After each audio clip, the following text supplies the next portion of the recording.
I was born by the river in a little tent, and just like the river, I've been running ever since. He said it's been a long time coming, but I know my change is gonna come. Oh yeah.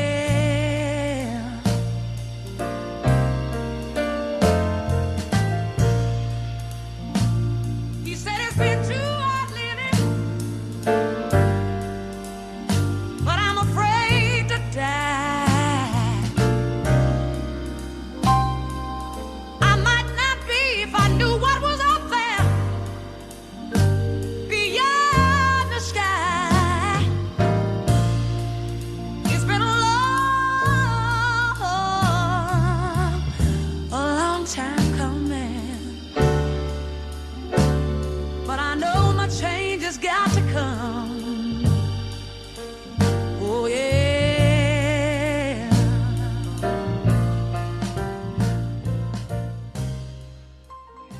The unmistakable voice of Aretha Franklin with a standard, "A change is gonna come." This is Leid Stories. I'm Utrice Leid. And on this day, we pause and remember that this was the day 51 years ago that Reverend Dr. Martin Luther King was assassinated in Memphis, Tennessee. It's a time to think about what could have happened and what might have happened had he lived longer, but it is enough that he felt it was enough up until that time to give his all to a movement, a burgeoning movement for freedom, justice, and equality. He had, in fact, taken up residence in Memphis at the Lorraine Motel, a Black-owned motel in Memphis, as he set up camp to deal with a strike that was ongoing, a strike by sanitation workers for better pay and safer working conditions. He literally set up his administration of that effort right there on the scene in Memphis. And we all know what happened. He came out on the veranda on his way to dinner, and that was when an assassin's bullet felled him. He was fatally wounded. I want to share with you an interview that he did with a reporter in 1967. And the reporter was Sander Van Oker of NBC News. He interviewed Dr. King about what King called the new phase of the civil rights movement that by then had begun to shape itself in the context of mass struggle. Bear in mind that this was just 1 year prior to King's assassination in Memphis, Tennessee. And bear in mind that Van Oker's questions were all written down. He read from his notebook. He read off the questions one by one. But King was lucid and gave no impression at all that he had rehearsed his answers. He was very much in tune, very much current, very much present in the moment. We're going to listen to this. It's a truncated interview, but it is very eye-opening as King discusses a range of issues, but specifically those issues having to deal with leadership, the role of civil rights, the progress of the movement and of the people for whom the movement was intended to benefit, the state of affairs in the United States, and whether, in fact, this was just a pipe dream or whether this was a concerted effort to engage in struggle, but in a different way. So listen to the interview. We will come back after it, and we will discuss what should by then be so evident about the differences in leadership and how, in some cases, leaders can see way beyond the here and now, but they start struggle here and now. Here's Sander Van Oker interviewing Dr. Martin Luther King. Well, I would say then the philosophy was that we must go all out to use legal and nonviolent methods to gain full citizenship rights for the Negro people of our country. Of course, that particular struggle and that philosophy centered on breaking down all of the barriers of legal segregation. So I would say that in that period, the basic thrust for the gaining of citizenship rights for Negroes was to end the humiliation surrounding the whole system of legal segregation. Dr. King, was there something peculiar to the place where you started and the kind of people you attracted? I mean by that, there was a strong attachment on the part of your parishioners in Montgomery to the church. They were older people, weren't they? Yes, I would say by and large they were older people who participated in the boycott because they were the ones using the bus more than anybody else. And Montgomery was a community predominantly church-centered, so that it was very easy to get to the vast majority of Negroes because they were in some way connected with a church in the community. Was there, in addition to your commitment to the idea of nonviolence, wasn't it also the only thing you could do, the white community having the monopoly on violence, that if you had tried violence, they would have met it with violence? It was the only device open to you, wasn't it? Well, I'll put it another way, that morally, I was led to nonviolence because I felt that it was the best moral way to deal with the problem. We were seeking to establish a just society.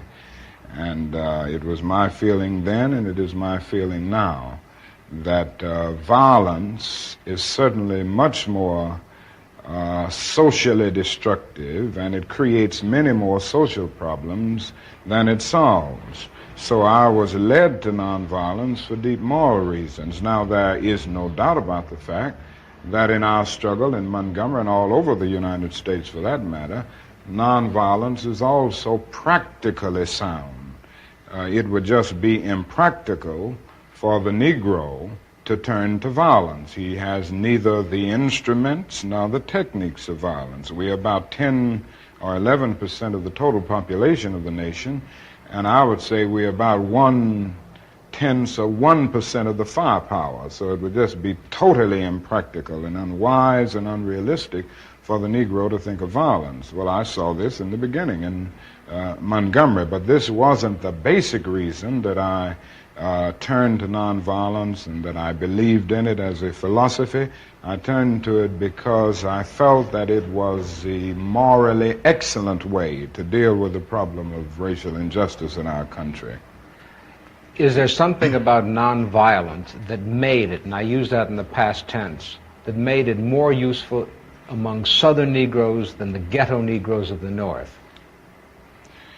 I wouldn't say there's anything that makes it more useful to Southern Negroes. I think it is true that we've had more nonviolent movements in the South because the problem for many years was more crystallized and, in a sense, more visible in the South.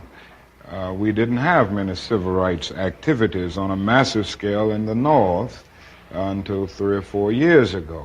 So I would say that we just haven't had a chance to experiment on a broad scale with nonviolence in the Northern ghetto. I have the feeling that nonviolence is as applicable and workable in the Northern ghetto as it is in the South. Now, there's a larger job there.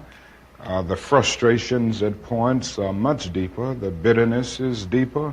And I think that's because in the South we can see pockets of progress here and there. We've really made some strides that are very visible, and every Southern Negro knows that he can do things today that he couldn't do 4 or 5 years ago. Wherein in the North, the Negro sees only retrogress, and he doesn't find it as easy to get his vision centered on his target, the target of opposition, as he does in the South.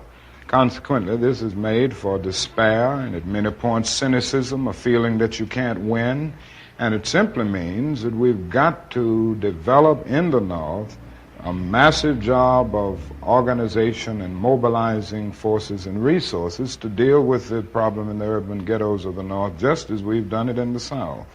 Well, in the South, particularly in Alabama, you had visible villains: Jim Clark, Bull Connor, cattle prods, police dogs. But in the North, you don't have those visible villains. Isn't it hard to get your people aroused and directed at something that isn't visible? Well, that's exactly right, and this is what I was saying when I said it's harder to see a target. In the South, in the nonviolent movement, we were aided always, on the whole, by the brutality of our opponent. It isn't the same way in the North. The other thing is that you don't have legal segregation in the North as you do in the South. So it is much more difficult to get people to see exactly what you're doing, but it isn't an impossible job. It's a hard, it's a tedious job at times to get people to be aroused from their apathetic slumbers, but I still feel that Negroes in the North can be motivated just as they were motivated in the South. And I think as time goes on, with the growing economic deprivation in the Negro community, it will even be easier, because people will come to see that not only is something wrong in general, but something is wrong in particular in their own economic and housing situations. Well, what is it? I mean, how do you find it? It's very subtle in the North, is it not? It's subtle, but it's becoming much more visible. Anybody can see that the schools are more segregated in the North today than they were in 1954 when the Supreme Court rendered its decision declaring segregation unconstitutional. Anybody can look around the ghetto and see that ghetto schools are predominantly segregated and devoid of quality. Anyone who moves through a major ghetto of our country will see the housing conditions. People don't have to be reminded that they are forced to live in slums in many instances, and they're often rat-infested, vermin-filled slums. And it isn't too hard to see the exploitation that the Negro confronts in the ghetto, where he is forced to pay more for less and constantly trying to make ends meet, but because of either no job as a result of unemployment or a job that is so economically unprofitable, that the person can't make ends meet. And I think they see all of these things, and more they are coming to see them, because before, the people of the North were looking to the South, and they supported the struggles of the South. Now they are coming to see that their problems are very real, and they've got organized to grapple with them. Was there something hypocritical about the fact that the South existed and the North could point the finger, and then when the Civil Rights Acts were passed in the early 60s, you couldn't point the finger anymore? Well, there was no doubt about the hypocrisy of large segments of the nation on the whole question of racial equality. I think the best example is that many of the senators from the North and the West, and congressmen generally, who voted for civil rights legislation in 64 and even 65 with the Voting Rights Bill, refused last year to vote for civil rights legislation because it dealt with an issue applicable to the North, the whole housing question. And this, it seems to me, was the greatest expression of the hypocrisy of many of our citizens and many of the senators and congressmen of the North. But isn't that part of the dilemma now? That people knew that Negroes were being denied what was guaranteed to them by the Constitution, by the fact that they were citizens of this country. Then when they were given those rights, do you feel the white community said, well, we've given them all that we have, now it's up to them? Well, I think the dilemma is much deeper, and I think one during this period of transition has to be very honest with America. And honesty impels me to admit that America has broad racist elements still alive. Racism is still existing in American society in many areas of the society, North and South. And the other thing is that there has never been a single, solid, determined commitment of large segments of white America on the whole question of racial equality. I think we have to see that vacillation has always existed, ambivalence has always existed, and this to me is the so-called white backlash. It's merely a new name for an old phenomenon. I see the white backlash as a continuation of the same ambivalence and vacillation of white America on the whole question of racial justice that has existed since the founding of our nation. I think the other thing that we must see at this time is that many of the people who supported us in Selma, in Birmingham, were really outraged about the extremist behavior toward Negroes. But they were not at that moment, and they are not now, committed to genuine equality for Negroes. It's much easier to integrate a lunch counter than it is to guarantee an annual income, for instance, to get rid of poverty for Negroes and all poor people. It's much easier to integrate a bus than it is to make genuine integration a reality and quality education a reality in our schools. It's much easier to integrate even a public park than it is to get rid of slums. And I think we are in a new era, a new phase of the struggle, where we have moved from a struggle for decency, which characterized our struggle for 10 or 12 years, to a struggle for genuine equality. And this is where we are getting the resistance, because there was never any intention to go this far. People were reacting to Bull Connor and to Jim Clark rather than acting in good faith for the realization of genuine equality. Do you think white people in this country, and I'm talking about non-segregationists, people devoid or thinking they're devoid of racism, do you have any idea of what they want the Negro to be in America?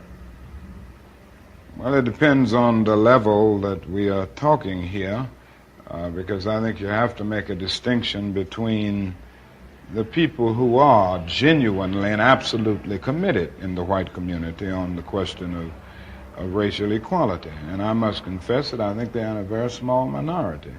I think the vast majority of white Americans will go but so far. It's a kind of installment plan for equality.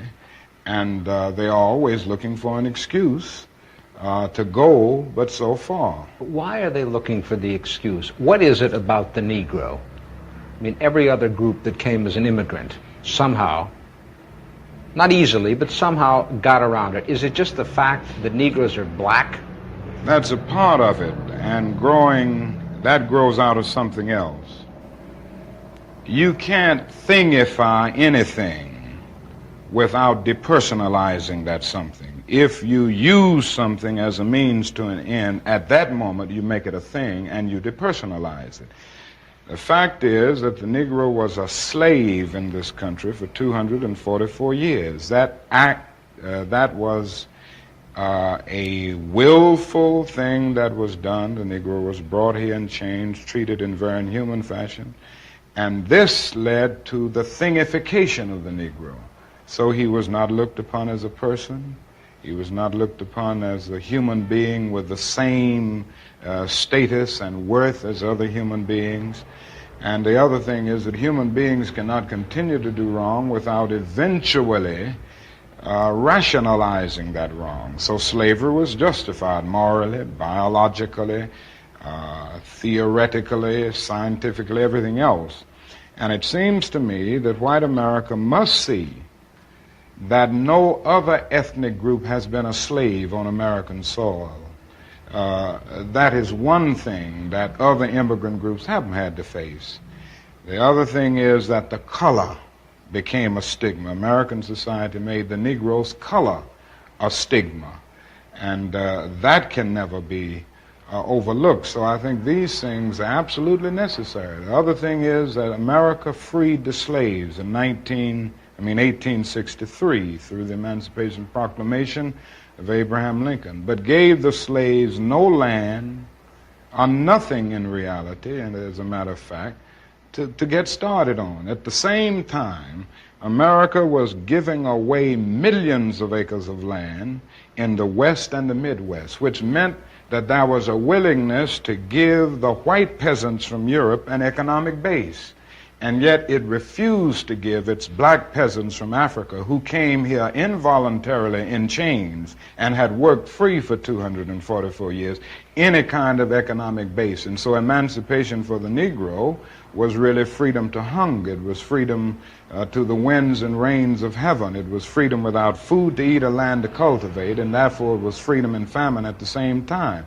And when white Americans tell the Negro to lift himself by his own bootstraps, they don't look over the legacy of slavery and segregation. I believe we ought to do all we can and seek to lift ourselves by our own bootstraps, but it's a cruel jest to say to a bootless man that he ought to lift himself by his own bootstraps. And many Negroes, by the thousands and millions, have been left bootless as a result of all of these years of oppression and as a result of a society that deliberately made his color a stigma and something worthless and degrading. Apart from wanting to live better, which all of us want to do, to raise one's children in a better way, to be better, does the Negro in America know what he wants to be? I'm convinced that almost every Negro in this country, other than those who have been so scarred by the system that they've become pathological in the process, and we all have to battle with pathology. Nobody really knows what it means to be a Negro unless one can really experience it. And I know we all have to battle with this constant drain of a feeling of nobodiness.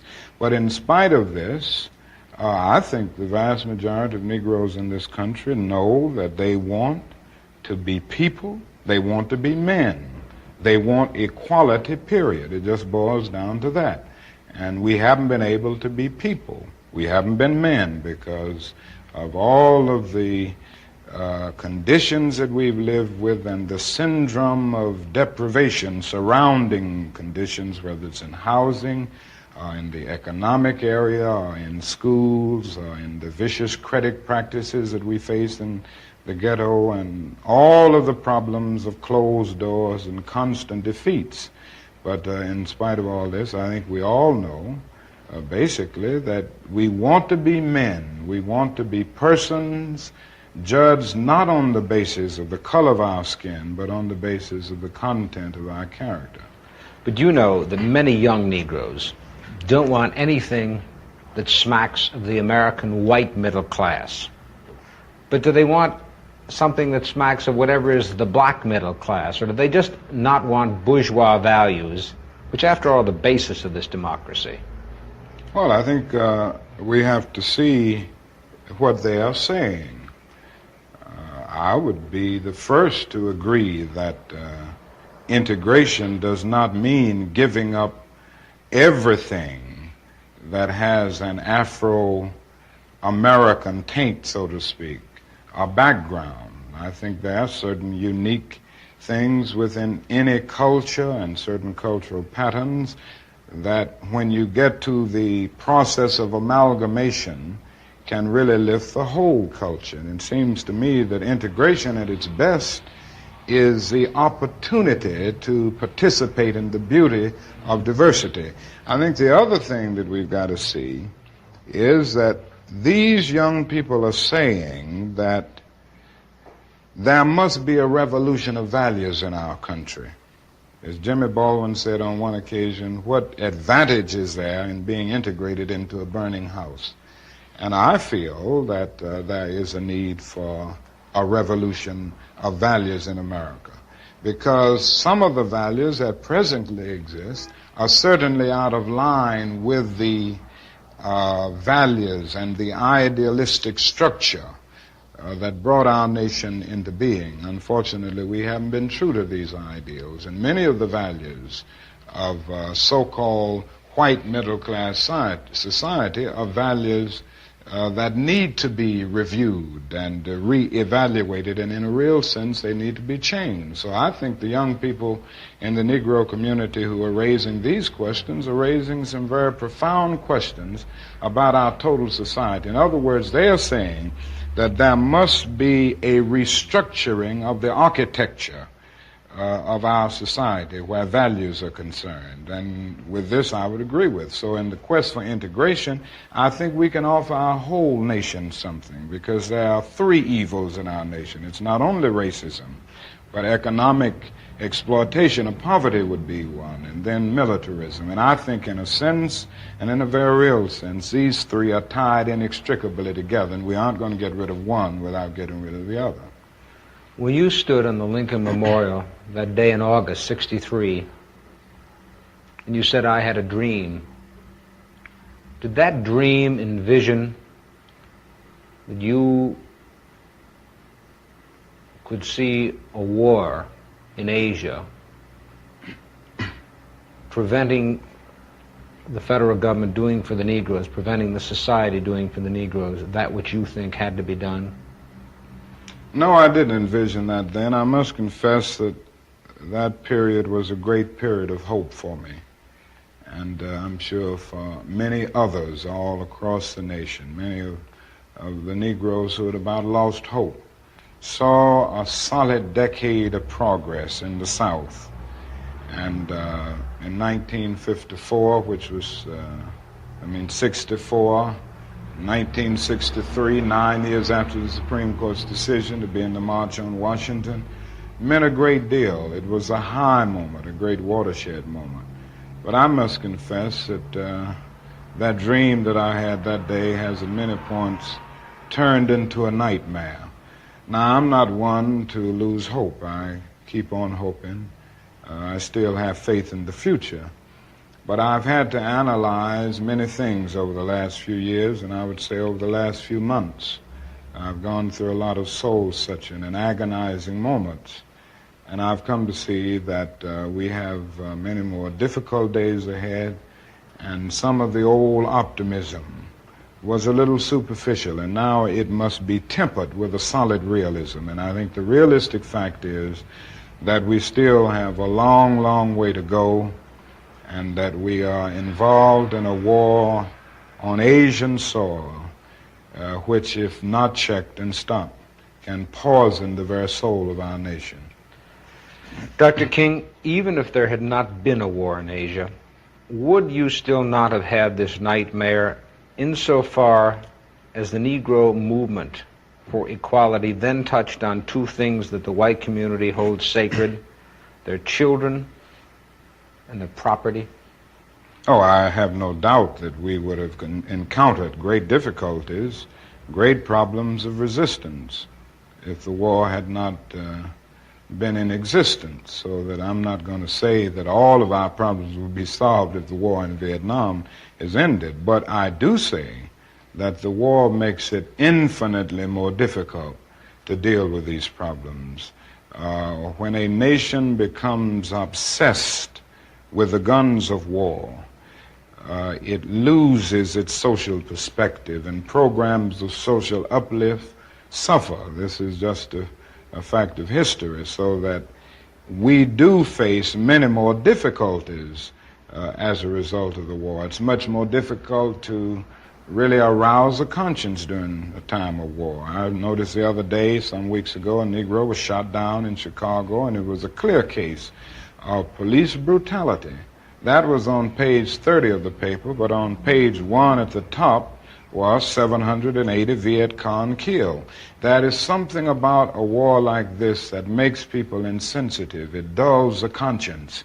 It strengthens the forces of reaction, and it brings into being bitterness and hatred and violence. And it strengthened the military-industrial complex of our country, and it's made our job much more difficult, because I think we can go along with some programs, if we didn't have this war on our hands, that would cause people to adjust to new developments, just as they did in the South. They said they'd never ride the bus with us, blood would flow in the streets, they wouldn't go to school, and all of these things. But when people came to see that they had to do it because the law insisted, they finally adjusted. And I think white people all over this country will adjust once the nation makes it clear that in schools, in housing, we've got to learn to live together as brothers. I think the biggest problem now is that we got our gains over the last 12 years at bargain rates, so to speak.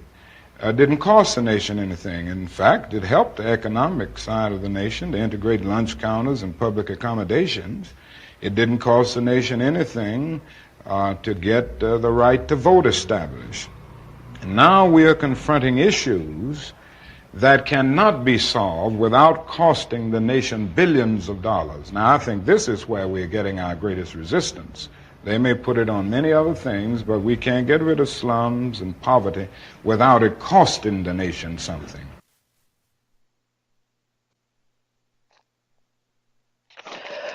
Well, wasn't that an eye-opener into the mindset and vision of Dr. Martin Luther King? And again, this interview was done in 1967, a year before the assassination of Dr. King on April the 4th, 1968. But what we heard here was unmistakable clarity.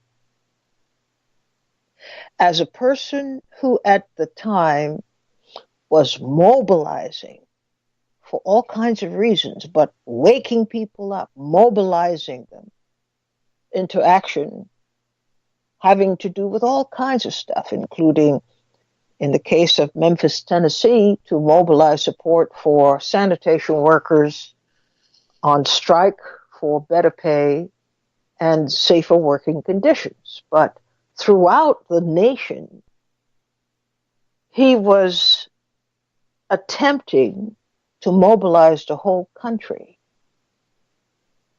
in looking logically at the conditions at the time and attempting or making a very strong effort to come to grips with where America was as a whole.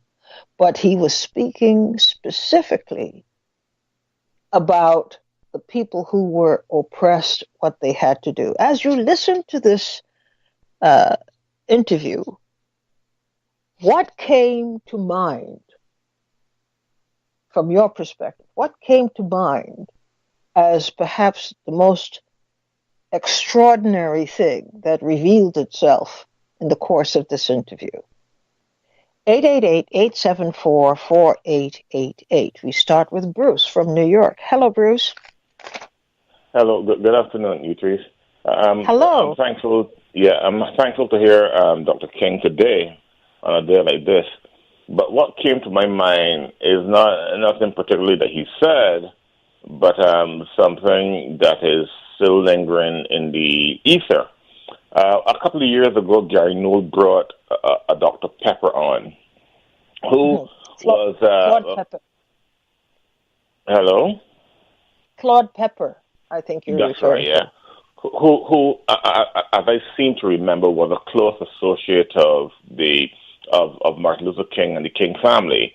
And he had raised an issue that connects to something you raised yesterday or maybe the day before, relative to his death and the possible involvement of Jesse Jackson. Yeah, and I've listened since then to YouTube videos, to media, to see whether any action will be taken on this matter. And I have seen nothing since Mr. Pepper or Dr. Pepper, Claude Pepper, raised this issue a few years ago. And this is sparkling to me that evidence could be given by somebody who is a lawyer. And I see no action anywhere to deal with this matter. Do you have a comment on this? Well, yes and no. I think this is one of the things that people have to insist upon. It doesn't get done because it is the right thing to do. People have to mobilize and demand it. But so far, people haven't mobilized and demanded it. It costs a lot of money to undertake an investigation like this. And we have given the government all kinds of excuses to not proceed. Is there interest? We don't seem to think so. Is there a demand? We haven't made one. So we have given the government an excuse to set it aside because there isn't a groundswell of a demand to proceed with an investigation as to who killed Dr. King, who was in on it. In the end, this is what I was talking about with regard to how things are done. We make demands, but we can't show, or we very seldom are able to show, our investment in the demand that we are making. You understand how this society is organized? Mm-hmm. Why would the powers that be attend to your and my need if there is no wider demand, for an answer to these questions? We haven't done it ourselves. We haven't demanded it of the government. We have made no investment whatsoever in determining the outcome that we know was such a blow. We just talk theoretically, and that's it. But Utrice, while I agree with you wholeheartedly, I would like to add that you have a monument in Washington D.C. of Martin Luther King, and yes. I mean, and whilst the government has claimed ownership of King by putting him in the center of your capital, I mean, how could you not own a critique or information given by Claude Pepper relative to the death of this man who you said now is in your pantheon of heroes? I mean, how can you have this type of contradiction at the center of what you call government? Right? It is very, very typical to have this kind of dissension and contradiction. We've been living with contradiction all our lives. When we look internally at how blacks have chosen to deal with their grief and their rage and their anger, especially as it relates to the involvement of the government, we see a picture. There's no way to answer this question. It is so bizarre. It is so abnormal. It is so pathological. People would prefer that the government build a memorial, or they would prefer that they name a street and get a big ceremonial thing going around that. But they would not start an investigation. And that is okay. It seems to be okay. In the end, it's the black community. This is a decision of the community.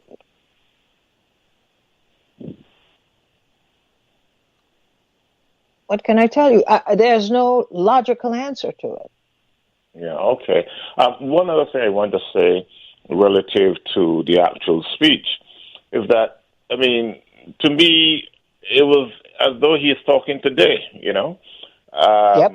with a few, if we can just, you know, tidy up a few words in the whole presentation, he could have very well have delivered that news conference or that interview today in 2019 and maybe in 2029 or 39 as well.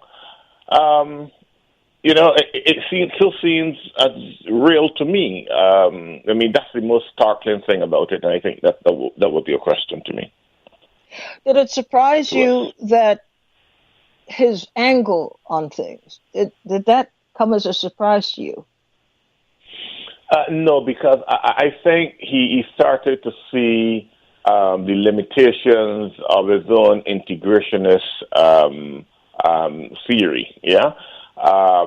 And, you know, he said some stark things about integrating into a burning house, you know, and I think generally speaking, he started to see the limitations of it and the unwillingness of people to do things that would be costly in order to create a just society. Yeah, I think he saw the limitations of the American ability to create any just society in this country. What do you make of his statement that the social gains America has made or gotten, these gains were gotten at bargain basement prices? Well, I see it as a continuing trend in the type of thinking that emanates from this country. Yeah, you for instance, I can connect that to what's happening in Venezuela, for instance. Yeah, America doesn't care about the black people in Venezuela who have suffered for hundreds of years. Yeah, but they think they can make an economic gain by capturing Venezuelan oil. Yeah, so I see this as a continuation of a crass corporatist or capitalist ethos that bedevils this country. Thanks a lot for your reaction to the speech. I found it to be very enlightening, and it was one of the few times that Martin Luther King actually talked about what was going on in his head. And we see him having a very clear idea of what was going on in the country. And it must have been quite a thing for him to handle. How you do mass movements? How do you get everybody together when they don't necessarily understand, all the fundamentals that they're dealing with?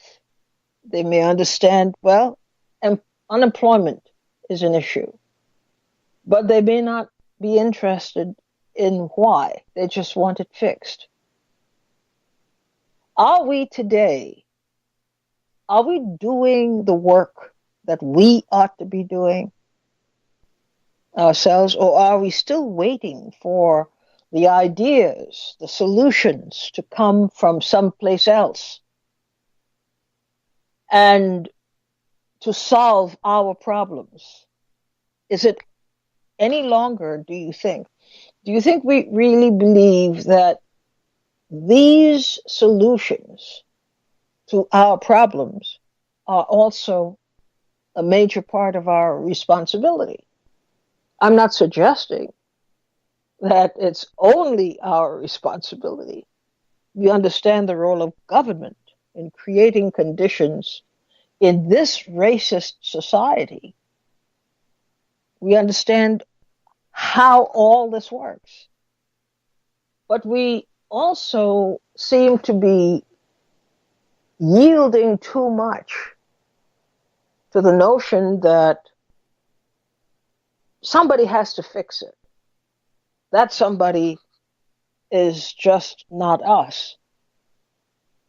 But we'll criticize, we'll complain, we'll make demands, but we won't organize. We won't take the problem on ourselves. We won't find solutions that we could make work.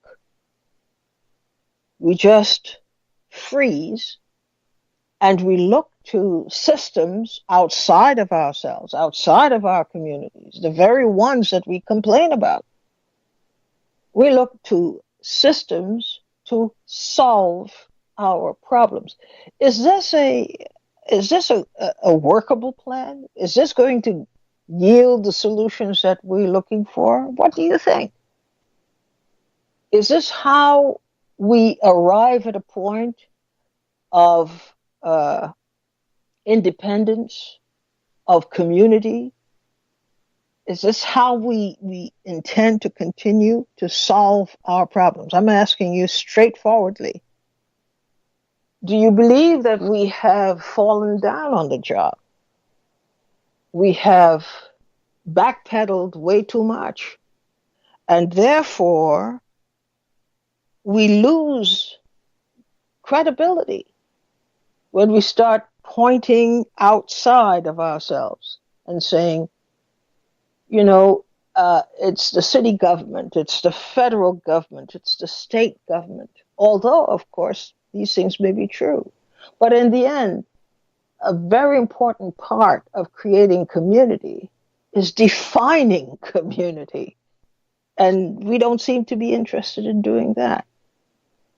What could be the reason that we are yielding so much power almost automatically to the very systems that are hell-bent on destroying us? What could be the reason for that?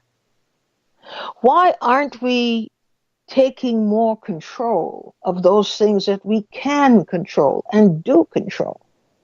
Why are we leaving it up to somebody else or some other system to provide the answers? And we take the chance that their solutions, we may not like them. Most likely we won't like them. But we'll give it to them anyway.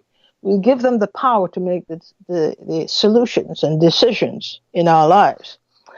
And that's one of the things that I thought came out clearly in Dr. King's response He was talking in all these different ways. What he was saying was fashion a response yourself. Deal with the problem yourself. You have the best shot at an answer that would work, as a solution that would work. But don't just backpedal and leave these systems that are all about destroying, that have a long history, a documented history of destroying our communities. Why would we continue to leave it up to them to decide what we ought to do and what we ought to be? That is the most terrifying thing. Have we gotten that message? Have we really understood the profundity of that message? That we can't trust or entrust any of this, and we shouldn't, to anybody else. This has to do with us, our communities, our lives, our future. And we have to step up to the plate. The fact is, we haven't stepped up to the plate. Certainly not as required, given what we're facing as a community. We haven't stepped up to the plate. We have instead installed or permitted the installation of systems that simply continue the onslaught. And then we stand idly by and do nothing. George from Westchester, you're on the air. How you doing, Trace? Okay, how are you? Good. I caught the tail end of your program yesterday, and I think what you're saying, and it doesn't have to be just on any political thing, but certain things that we have to do. The majority of the people want the okay from the one who's oppressing them. They're being oppressed all over this country, and if they won't go and do it themselves, they want to get the permission from the oppressor. And that's I run into conversations. So do you want your kid to have an inoculation? No. But I still got to send him to school. I said, well, you can homeschool. You got to go jump the fence, man. You got to homeschool. If you don't want your kids to have some inoculation that's going to mess up their brains or whatever, give them this, that, and the other, then don't do it. Do some homeschooling. They don't want to go to that length. They're still looking at the regular school in this country and the politics of this country. They got to rid themselves from these things that has been holding them back. Look where we're at right now. Just gobs of homeless people all over the place. People who have got mental problems. And you're waiting for the person that or the system that created that to correct it. You're barking up the wrong tree. That's all I got to say, guys. You're on the point on that. And that's we got to do something. Thanks for your call. Thanks for your call today. This is what this whole. I think for today, it would be helpful if you return at some other point later in the day to this interview with Dr. King and really listen very attentively to what it is he's saying all the way back in 67, sorry. What is he saying? What vision is he relating to us?